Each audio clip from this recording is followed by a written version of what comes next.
पूरे इलाके में एक मरतबा फिर हनीफ खान की दहशत फैल गई थी। कभी इस तरह लोग नत्थू खान की कहानियां अपने बच्चों को सुनाया करते थे। आज हनीफ खान का मौजू गुफ्तगू बना हुआ था। नज़र मोहम्मद ने ये सारी कहानी अखबारात में पढ़ी थी। जिंदगी में पहली मरतबा उसे इस नौइयत की किसी वारदात पर खुशी हुई थी।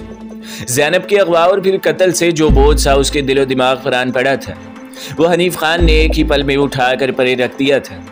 उसे एहसास हुआ कि अब वो भी सर उठा कर चल सकता है। 8-10 दिन बाद जब शमशीर नगर में ये खबर पहुंची कि नज़र मोहम्मद वापस आ गया है और हनीफ खान अपनी सारी जायदाद इसके नाम मुंतकिल कर दी है, तो लोग हैरान रह गए थे। अब फजल शाह के पास उसके खिलाफ कानूनी चाराजोई का कोई इख्तियार नहीं रह गया था, क्योंकि हनीफ खान ने अपनी ज़मीन जायदाद नंबरदार अहमद दीन के हाथ फ़रोख्त कर दी थी, जिसने ये जायदाद दोबारा नज़र मोहम्मद को फ़रोख्त कर दी थी। कानून में जायदाद के लेन देन और ख़रीदो फ़रोख्त पर कोई पाबंदी नहीं थी और ना ही ऐसा करने वाले पर कोई गिरफ्त हो सकती थी। नज़र मोहम्मद की शमशीर नगर में दोबारा आमद फजल शाह के लिए नेक शगुन नहीं था। दूसरी तरफ उसने सरदारों के बदलते हुए तेवर भी भांप लिए थे। उसके गुमराह और शैतानी ज़हन ने उसे समझाया कि जैसे ये सब कुछ उसके खिलाफ किसी गहरी साजिश का हिस्सा है, और यूं लगा जैसे हनीफ खान और सरदारों के दरमियान सुलह हो गई है। ये बात तो उसे जेल से मालूम हो चुकी थी कि आलमदाद से सरदार मोहम्मद रशीद की मुलाकात करवा दी गई है, जिसने जेल सुप्रीडेंट के कमरे में सारी बरादरी के सामने अपनी गलती का एतराफ़ करते हुए आलमदाद से मुआफ़ी मांगी थी और इसे यकीन दिलाया था कि आइंदा ज़िंदगी में इससे कोई और गुनाह तो सरजद हो सकता है, लेकिन वो फजल शाह के चक्कर में कभी नहीं आएगा। नंबरदार अहमद दीन खामोश नहीं बैठा था।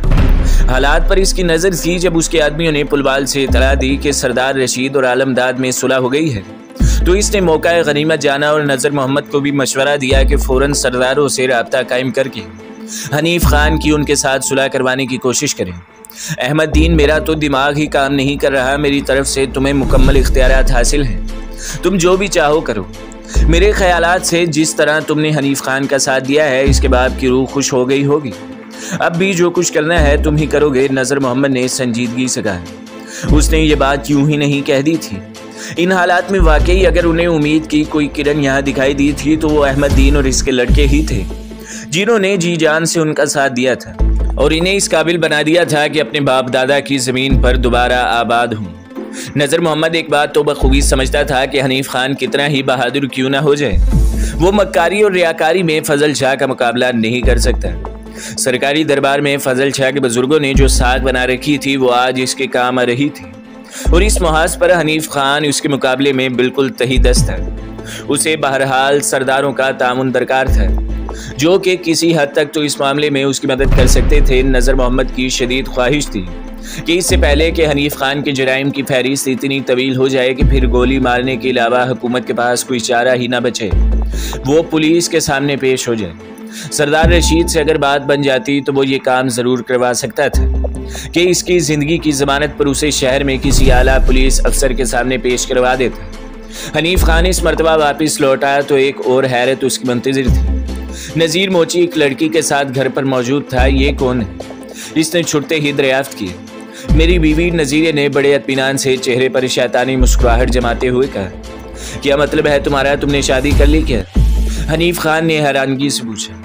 हाँ क्यों, क्या मैं शादी न करता? नज़ीर ने तंजिया लहजे में कहा। नहीं यार, मेरा मतलब ये नहीं था। मैं तो इस बात पर हैरान था कि तुम जैसे शख्स को भी बिलाखिर शादी का ख्याल आ ही गया। हनीफ खान ने बज़ाहिर हंसते हुए कहा। इसका दिल ये बात मानने के लिए तैयार नहीं था, लेकिन इसने इसका इजहार करना नज़ीर के सामने मुनासिब न जाना ये भी तो मुमकिन था। जो वो कह रहा था वो सच हो।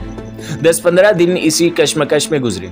इस दरमियान हनीफ खान ने उसे कुरेदना मुनासिब न समझा। इसने भी कभी नज़ीरे को अपने मुतल्लिक कुछ नहीं बताया था। नज़ीरे को सिर्फ इस बात का इल्म था कि उसकी बीवी का नाम सुगरा है और वो बचपन ही से इसकी मंगेतर थी। दोनों के दरमियान एक तरह ये खामोश और शरीफाना मुआहदा था कि वह कभी एक दूसरे की टो में नहीं रहेंगे, क्योंकि दोनों ही पुलिस को मतलूब थे और किसी एक की गिरफ्तारी से दूसरा क्यों मुसीबत में पड़े। एक बात हनीफ खान ने अलबत्ता ख़ास तौर पर महसूस की थी कि ये औरत जिसे नज़ीरा अपनी बीवी कहता था और तो सब कुछ हो सकती थी, लेकिन किसी की बीवी नहीं बन सकती थी। इसकी हर अदा और बात जुमाइनी होती थी। नज़ीरे की गैर मौजूदगी में कम से कम 2 मरतबा इसने हनीफ खान पर डोरे डालने की कोशिश की थी, ये अलग बात थी कि हनीफ खान ने कभी भूल कर भी इस बात का तसव्वुर नहीं किया था कि जो औरत नज़ीरे की बीवी हो वो इसके मुतल्लिक दिल में कभी कोई गलत गुमान भी लाएगा। इसका बेटा 7-8 माह का होने को आ रहा था और इसकी ख्वाहिश थी कि चंद दिनों के लिए सुगरा को दोबारा यहाँ ले आए। कुछ रोज़ तो वो इस अंदेशे के पेश नज़र के ऐसी औरत की मौजूदगी में सुगरा का यहाँ आना मुनासिब भी रहेगा चुप रहा। अब शिद्दत से उसे सुगरा की कमी महसूस होने लगी थी और इसकी ख्वाहिश थी कि जितनी जल्दी मुमकिन हो वो इसे यहाँ ले आए। इसे सुगरा के बतन से अभी और बच्चों को भी जन्म देना था। इसने देख लिया था कि अकेली संतान भी कभी कभी कितना बड़ा अलमिया बन जाती है। आज बेख्तियार होकर वो अपनी बीवी को वापस लेने जा रहा था। इस मर्तबा उसने नुकड़े के जरिए अपने घर तक रसाई हासिल की जो अब जमानत पर रिहा हो गया था। इसके बाद से तो मकामी थाने को इसके खिलाफ कोई ढंग की बात सूझ ही नहीं रही थी। नुकड़े के डेरे पर फैरोज, सुगरा और नज़र मोहम्मद को ले आया था। सारी रात बहस करने के बाद बिलाखिर उन्होंने हनीफ खान को इस बात पर कायल कर लिया कि वो जंग का महाज लंबा करने के बजाय छोटा कर दें और सरदारों के साथ अगर बाइज्जत सुलह के मौके मौजूद हों तो सुलह करने पर राजी हो जाए। हनीफ खान ने यह बात उन्हें साफ तौर पर कह दी थी कि फजल शाह को ठिकाने लगाए बगैर वो पुलिस को गिरफ्तारी पेश नहीं करेगा। इस सिलसिले में इसने मजीद बातचीत की गुंजाइश भी बाकी नहीं छोड़ी थी। जैसे तुम्हारी मर्जी बेटा, हम तो तुम्हारे साथ हैं, अब तुम ही बरादरी के बड़े हो, बिलाखिर नज़र मोहम्मद ने हथियार डालते हुए कहा। हनीफ खान ने बेटे को सीने से लगा रखा था, लेकिन इस मासूम को अभी तक इस बात का इल्म नहीं था कि यह शख्स जिसने इसे अपने सीने से लगा रखा है इसका बाप भी है। वो अपनी माँ और नाना ही को सब कुछ समझता था। नज़र मोहम्मद के कहने पर इसने आबद को अपने नाना के पास ही छोड़ दिया था। नुकड़ा खुद इन्हें रेलवे स्टेशन से गाड़ी पर सवार करवाया था। इसने भी हनीफ खान को यकीन दिला दिया था कि इसकी गैर मौजूदगी में भी नज़र मोहम्मद या इसके ख़ानदान खुद को अकेले महसूस नहीं करेगा। हनीफ खान घर पहुंचा तो नज़ीरा अपनी बीवी समेत गायब था। इसने इसी दौरान सुगरा को बता दिया था कि नज़ीरे ने शादी कर ली है, लेकिन इसके साथ ही इसने ये भी कह दिया था कि वो नज़ीरे की बीवी को ज़्यादा मुँह न लगाए, क्योंकि ये औरत तो इसे एक नज़र नहीं भाती थी। नज़ीरे की वापसी करीबन 1 हफ्ते बाद हुई थी, लेकिन बीवी के साथ नहीं अकेले। कहाँ गई तुम्हारी बीवी? हनीफ खान ने पूछा।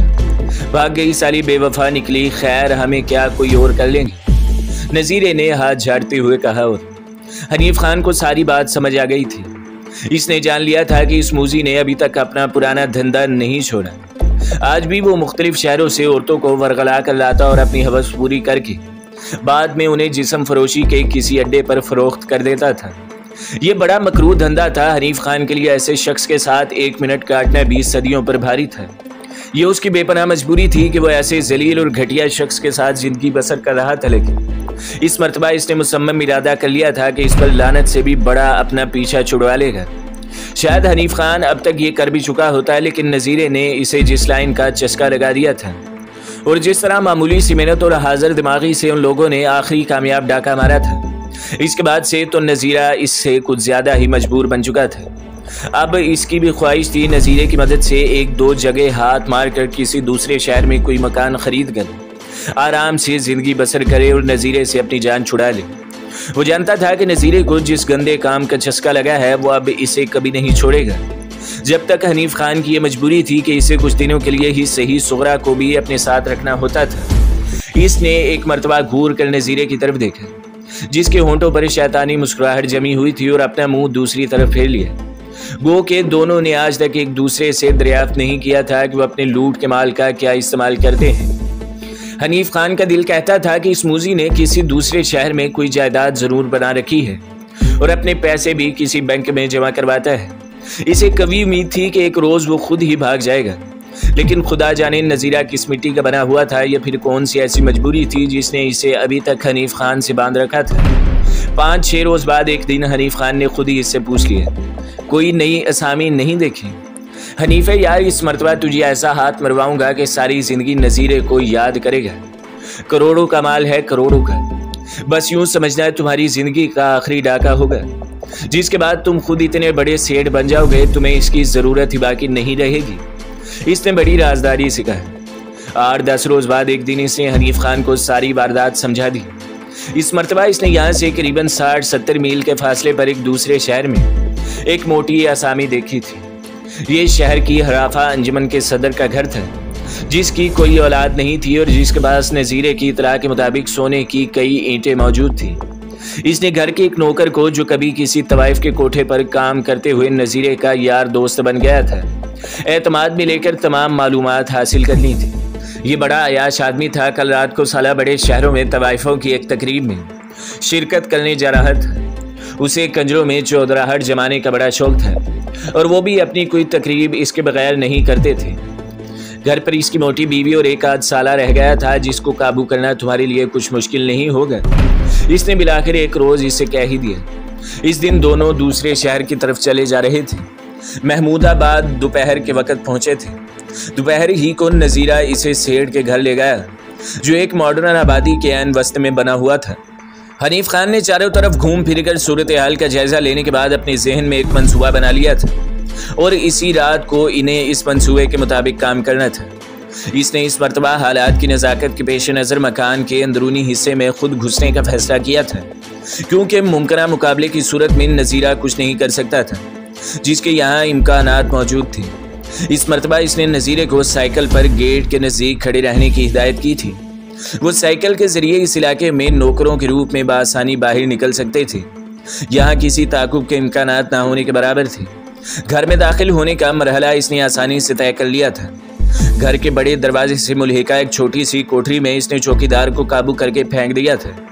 ऐन इन लम्हात में जब वो मकान के अंदरूनी हिस्से की तरफ बढ़ रहा था, अचानक एक मुसीबत इसके सर पर आन पड़ी। शायद ये सेठ के कोई रिश्तेदार थे जो रात देर गए किसी काम से इस तरफ आए थे। उन्होंने इत्तलाई घंटी बजाना शुरू कर दी। घर के चौकीदार को तो इसने बांध कर कोठरी में फेंक दिया था। अब दरवाजा कौन खोलता? दूसरी तरफ जो मेहमान आए थे वो शायद कुछ ज्यादा ही बेतकल्लुफ थे, क्योंकि अब तक चौकीदार का दरवाजा न खोलना उन्हें खुलने लगा था। पहले तो घर के मकीन खामोश रहे, लेकिन मुसलसल घंटी की आवाज सुनकर वो भी अपने कमरों से बाहर आ गए और ये 3 मर्द और 2 औरतें थीं। शायद नजीरे को इस मरतबा गलत इतलात मिली थी और यहाँ घर में अच्छे खासे लोग मौजूद थे। 2 आदमी जो बड़े गुस्से में थे सीधा चौकीदार की कोठरी की तरफ आए। हनीफ खान ने उन्हें अपनी तरफ आते देखा तो इसे और कुछ न सूझा। इसने अचानक कोठरी का दरवाजा खोला और बाहर दौड़ लगा दी, लेकिन अब खासी देर हो चुकी थी। घर के मकीनों ने चोर चोर के शोर से आसमान सर पर उठा लिया। शायद ये कोई मुख्तलिफ किस्म की कॉलोनी थी, जहाँ इस शोर पर दूसरे घरों के दरवाजे भी खुलने लगे। जो लोग सेठ के घर आए थे उन्होंने जब हनीफ खान को भागते देखा और इसके ताकुब में चोर चोर की आवाजें भी सुनी तो अपनी गाड़ी इसके पीछे दौड़ा दी। हनीफ खान की मजीद बदकिस्मती ये हुई कि भागते हुए इसकी अपनी शलवार में जो पिस्तौल छुपा था वो भी रास्ते में कहीं गिर पड़ा। वो सड़क पर मुंह उठाए भाग रहा था जब कॉलोनी की एक सड़क से निकलने वाले स्कूटर से अचानक टकरा कर गिरा और फिर इसे दोबारा उठना नसीब न हुआ। कार सवार इसके सर पर पहुंच चुके थे। स्कूटर सवार भी कोई एथलीट दिखाई देता था और कॉलोनी के 3 चौकीदार अलग थे। अब सब ने जमीन पर गिरे हनीफ खान का मार मार कर भुरकस निकाल दिया था। हनीफ खान को तो शायद वो जान से ही मार डालते, क्योंकि इस इलाके का शायद ही कोई ऐसा घर था जिसका चोरों ने सफाया न किया हो। यहाँ का हर मकीन चोरों का डसा हुआ था। वो लोग अपना सारा गुस्सा हनीफ खान पर ही निकालने पर तुले हुए थे। पुलिस की गश्ती जीप के हवालदार ने हवा में 3-4 गोलियां चलाकर लोगों को खौफजदा किया और फिर अदमुए हनीफ खान को हथकड़ी लगाकर अपनी जीप में डालकर थाने ले आए। एक बदमाश और चोर होने के नाते हनीफ खान के लिए पुलिस की गिरफ्त में आना तो कोई नई या अचंभे वाली बात नहीं थी, लेकिन इसका दिल बार बार एक ही बात कह रहा था कि इस मरतबा नजीरे ने इससे धोखा किया है। कहीं ऐसा तो नहीं कि गुज़श्ता चोरी में मिलने वाले हीरे जवाहरात के ज़ेवरात अभी तक इसके कब्जे में थे, क्योंकि इसने हनीफ खान से कहा था कि वो इन्हें किसी दूसरे शहर में कुछ अरसे बाद अच्छे दामों फरोख्त करवा देगा। हनीफ खान भी ये बात समझता था कि ऐसे ज़ेवरात का मुकामी सुनारों के पास फरोख्त करना तो इन्हें मशकूक कहा जा सकता है। यूं भी पुलिस चौकस थी और मुमकिन है उसने सुनारों की दुकान पर नज़र भी रखी हो। यूं भी इसके शहरों में कुछ ऐसी वाकफियत न थी। अपनी मौजूदा हैसियत में वो मुश्तबा हालत में ज़्यादा घूमना फिरना और ज़ेरे ज़मीन दुनिया के बासियों से रब्ता रखना भी पसंद नहीं करता था। उसे अब यकीन हो चुका था कि 1.5-2 लाख मालियत के वो ज़ेवरात ही दरअसल इसकी गिरफ्तारी का बाइस बने हैं और नज़ीरे ने इस मरतबा इसके साथ बेईमानी करके इसे ऐसे घर में दाखिल कर दिया जहाँ से इसके बच्चे का सवाल ही पैदा नहीं होता था। शायद यही वजह थी कि इस मरतबा इसने हनीफ खान के साथ घर के अंदर दाखिल होने पर हिचकिचाहट दिखाई थी, लेकिन तब हनीफ खान ने इसकी किसी बात का नोटिस नहीं लिया था। अब जबकि वो पुलिस के शिकंजे में जकड़ा जा चुका था तो इसे नज़ीरे की एक एक हरकत पर शक होने लगा था, लेकिन अब सिवाय पछतावे के इसके पास रह भी किया गया था। ये इसकी खुशकिस्मती थी कि भागते भागते पिस्तौल गिर गया था, वरना इसके हाथों से कोई कत्ल भी हो जाता और पुलिस भी इसे न छोड़ती। अब कम से कम इसके पास कोई शनाख्त ऐसी नहीं थी जो इसकी असलियत बता सकती। लो बेटा हनीफ खान, अब ज़रा कायम रहना वरना कुत्ते की मौत मारे जाओगे, इसने दिल ही दिल में कहा और फ़ौरन एक मंसूबा इसके जहन में आ गया। इसके बाप ने इसे एक ही तरबियत दी थी कि पुलिस के काबू आने के बाद कभी अपने जुर्म का इकरार न करना, ख्वाह इसकी कितनी ही ज़्यादा कीमत अदा करनी पड़े। पुलिस वालों ने इसकी तलाशी अच्छी तरह कर ली थी, लेकिन सिवाय चंद 100 रुपये के इसके पास कुछ बरामद नहीं हुआ था। सुबह जब इसकी हालत कदरे संभली तो पुलिस इसके सर पर सवार हो गई। क्या नाम है तुम्हारा, कहाँ के रहने वाले हो, क्या करने आए थे? वो लोग इससे मुख्तलिफ सवालात कर रहे थे, लेकिन हनीफ खान जवाब में इनकी शक्लें ऐसे देख रहा था जैसे इनका जहनी तवाज़ुन बिगड़ गया हो। वो पागलों की सी हरकतें कर रहा था, ऊट पटांग बातें कर रहा था, अजीब अजीब हरकतें करके उन्हें ये बावर करवा रहा था कि इसका तो जहनी तवाज़ुन ही ठीक नहीं है। अच्छा साले एक्टिंग करता है, अभी देखता हूँ तुझे। बड़े देखे हैं तेरे जैसे, अगर तोते की तरह ना बोलने लगा तो कह देना। एक लंबे तड़ंगे पुलिस अफसर ने इसे खा जाने वाली नज़रों से घूमते हुए देखा। इसे ज़रा लंबा करवा दे, इसने अपने जवानों को हुक्म दिया, जिन्होंने पलक झपकते ही इसको ज़मीन पर औंधे मुँह लिटा दिया। 2 पुलिस वाले इसके बाजुओं पर और 2 इसकी टांगों पर बैठ गए, जबकि 5वें ने इसकी कमर पर वहशियाना डंडे बरसाने शुरू कर दिए। लेकिन क्या मजाल की इसकी हालत बदली हो, वो बदस्तूर पागलों की तरह चीखता चिल्लाता रहा। शाम तक पुलिस वालों ने अपनी दानिश में इस पर बड़े ख़तरनाक 3rd डिग्री तरीके इस्तेमाल कर लिए थे, लेकिन वो टस से मस न हुआ। ये सिलसिला 8-10 दिन तक चलता रहा। इस दरमियान पुलिस ने इसका रिमांड भी ले लिया था। उन्होंने अपनी तरफ से कोई ऐसा गैर इंसानी तरीका नहीं छोड़ा था जो हनीफ खान पर न अपनाया हो, लेकिन क्या मजाल जो इसके पाए सवात में लग़ज़िश भी आई हो। इसके बदन की हड्डियां ज़रूर सलामत रह गई थी। जहाँ तक जिस्म का ताल्लुक था, इसके 1-1 इंच पर पुलिस के तशद्दुद के निशानात पड़ चुके थे। 15 रोज तक पुलिस और CIA स्टाफ वाले इससे मगजमारी करते रहे। इस दरमियान इसके जिस्म पर सिवाय सुरख आंखों के और कुछ सलामत नहीं रहा था। उन्हें समझ नहीं आ रही थी कि यह गोश्त पोश का बना हुआ इंसान है या किसी फौलाद का बना हुआ जिस्म, जिस पर कोई ज़रब असरअंदाज नहीं होता। उन्होंने अब वाकई सोचना शुरू कर दिया था कि ये पागल है या फिर इसका जहनी तवाज़ुन बिगड़ चुका है। अभी तक इन्हें हनीफ खान ने अपना कोई नाम भी नहीं बताया था। वो हर वक्त ओल फोल बकता रहता, मुंह ही मुंह में जाने क्या बिड़बिड़ाता रहता, लेकिन इनकी किसी सवाल पर वो चुकन्ना भी नहीं था। 2 महीने तक इसे पुलिस वालों ने अपने पास रखा और इससे 2 महीने तक अपनी खिदमत लेते रहे। कभी कोई अपनी मालिश करवा लेता, कभी इससे सफाई करवा लेते और कभी जूते पॉलिश करवा लेते।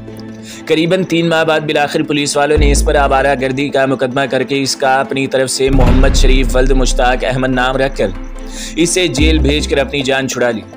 जेल पहुंचकर हनीफ खान ने सुख का सांस लिया था, लेकिन इसके मामलात में फ़र्क नहीं आया था। वो सिर्फ एक सवाल का जवाब देने लगा था और वो सवाल था, तुम्हारा नाम क्या है? जिसके जवाब में वो पहले तो पागलों की तरह ज़ोरदार कहका लगाता, फिर सवाल करने वाले को चिढ़ाने के अंदाज में कहता है, मोहम्मद शरीफ, और बस। इससे आगे वो किसी से कोई बात न करते। अलबत्ता रोटी वो मामूल के मुताबिक खाता रहा। इसी दरमियान इसको साईं लोग समझकर कुछ कैदी खुदा खौफी करके इसकी मदद भी करने लगे। किसी ने इसे तेल दे दिया और किसी ने कुछ खाने को दे दिया। सिगरेट बेड़ी वो पीता नहीं था, ना ही उन लोगों ने इस तरफ तवज्जो दी। इसके सर और दाढ़ी के बाल बेतहाशा बढ़ चुके थे।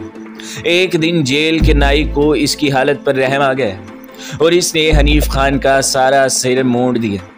तो दोस्तों, अगली किस्त देखने के लिए हमारे चैनल को सब्सक्राइब करें, वीडियो को लाइक करें और बेल के आइकन को भी दबा दें, ताकि हर जो आने वाली वीडियो है वो आपको सबसे पहले मिलती रहे।